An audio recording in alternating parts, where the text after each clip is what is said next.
l'actu à chaud sur Fame Radio avec Nadia P.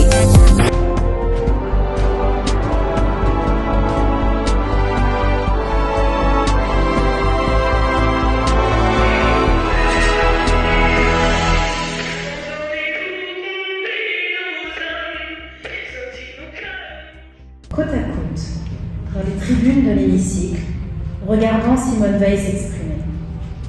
Cette archive parmi d'autres sera exposée à partir du 26 novembre prochain dans cette galerie même, à l'occasion du cinquantenaire de la loi Veil.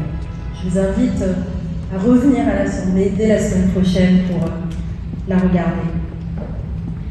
La France qui a tenu son rang de nation pionnière, la France qui a assumé sa mission et son rôle d'universalité, son rôle d'envoyer des messages au monde.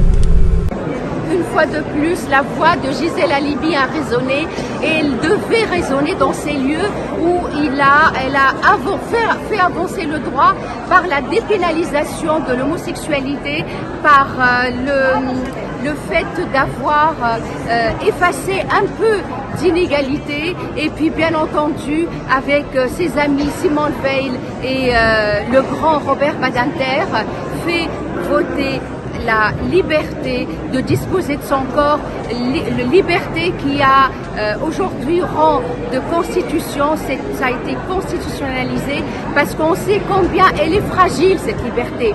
Aucun droit n'est acquis, aucun.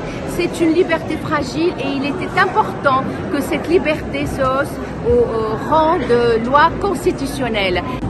Oui, évidemment, la voix de Gisèle Halimi a résonné plus que jamais dans cette enceinte, dans ce haut lieu de la République où elle a franchi aussi ses pas, où elle a traversé ces différentes salles.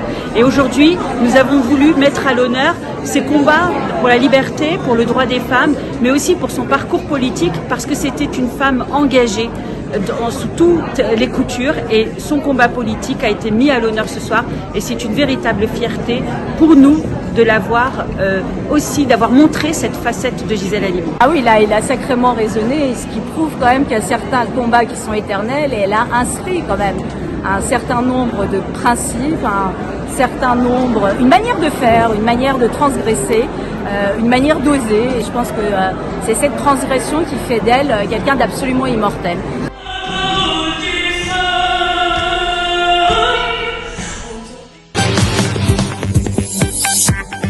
C'était l'actu à chaud sur Fame Radio.